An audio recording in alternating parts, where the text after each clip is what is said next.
Angibingelele namhlanje sikhuluma ngento ephethe impumelelo yekhaya. Ngicabanga ukuthi abantu abaningi bayabuka ukuthi impilo ephilwe emakhaya kayilingani, namakhaya mawabuka impilo yakhona istandard sokuphila asilingani. Kunento engifisa ukuyiveza la abantu abangayaziyo. uNkulunkulu ayemisa into ifuna yenzeke. uNkulunkulu wayemisa ukuthi ikhaya nekhaya, ikakhulukazi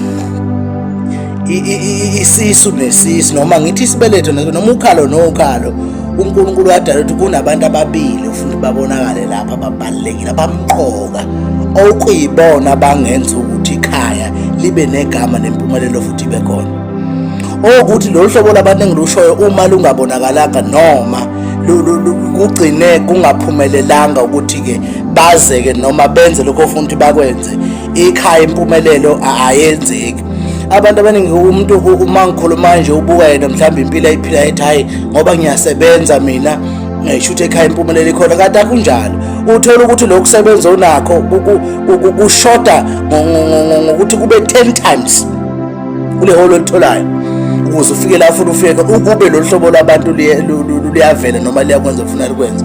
One, uNkulunkulu wadala ukuthi impumelelo yekhaya kunomuntu emndenini ozalweni, manzalo uyihlo, kunohlobo lomuntu okuthiwa uyistar. Lo hlobo lomuntu yena umuntu ophethe inkanyezi ekhaya, ophethe ukukhanya kwekhaya. Lowo muntu loyo yilo hlobo lomuntu okuthiwa unemimoya yedlozi. Lowo muntu loyo uhamba lahambayo lutha cishe lifane nalolu kuthiwa umuntu unobizo, kodwa lufani ngoba loyo muntu loyo yena uhambo lokuthi amukele imimoya yedlozi kuphela. Loyo muntu umuntu onjani? Ngumuntu lo idalwa zonke zala ekhaya ezifika kuyena, eyifikela ke nje lo muntu umsamo wekhaya. Lowo muntu loyo ukwazi uthelele, akwazi ukubona umuntu la ekhaya into afuna yenze yiphi ukuze impilo yakhe ilungu. Ubani uzobhekana nokuthi ubani futhi usiza la ekhaya, uyiso like uyinsika yala ekhaya.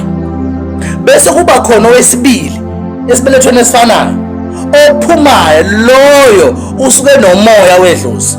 Lo nomoya wedlozi unobizo lwakhe, ubizo ukuthi ke asize abantu le outside, hayi la ekhaya. Lo muntu okwazi mhlambe kuthiwa ngiyabhekisa sithi mhlambe kuleso sibongo leso, ngoba isiphiwo nesiphiwo sihamba ngokwesibongo sakhona, ukuthi abesibongo esithile banesiphiwo esithile, uNkulunkulu wayemise lokho. Uthola leso sibongo leso bayizinyanga, loyo muntu othothwa inyanga. Lo ngimshoyo omunye wakwabo kasinyanga akasilutho, kodwa yena uyinsika la ekhaya, uyena umsamo, uyena umuntu othinta umsamo wala ekhaya. Uyena umuntu bakuthiwa mhlambe ngabakwaDlamini, uyena umuntu olimefika athi ngibiza nina boDlamini bongwane.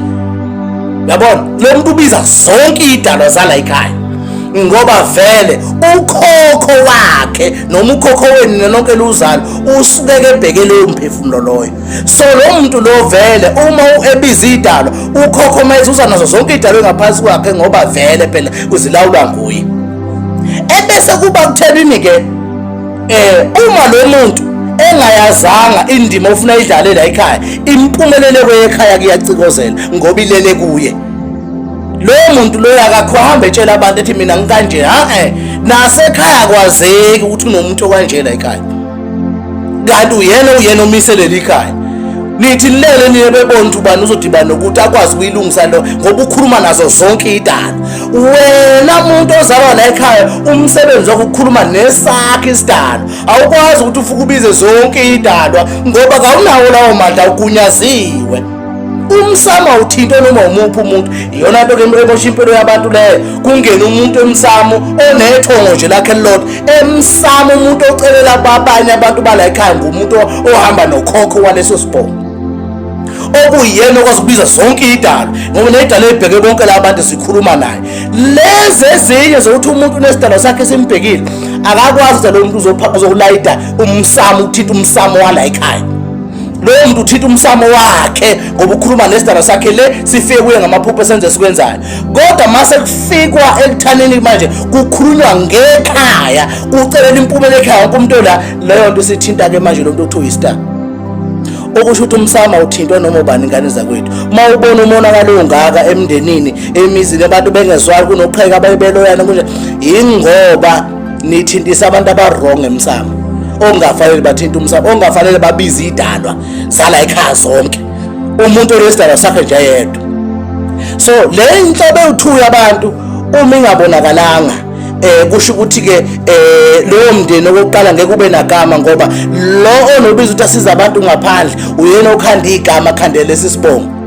Kuthiwa hey uyabona lapha kwaNcumalo, hayi ngeke yabona bayizinyanga bayashaya, uyabona, ingoba labo bafuna vele besiza abanye abantu ngaphandle. Lo ngeke apraise ngaphandle ngoba usebenza la ekhaya.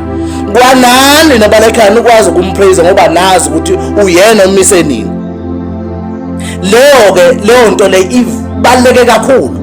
Uma lezi inhlobo zingavelanga awubekwazi ukuthi impilo isazodonsa kanti nisazoshizila. Hlala phansi ukubuka impilo yakho ke manje ukuthi kusiphi isigaba, bese ubona ukuthi izinto ezingalungile empilweni yakho ingoba unalo hlobo olubili lwabantu olungavelile ekhaya kini noma kwini. Lolo hlobo lolo ngilona oluphethe ukhiye wempumelelo la ekhaya.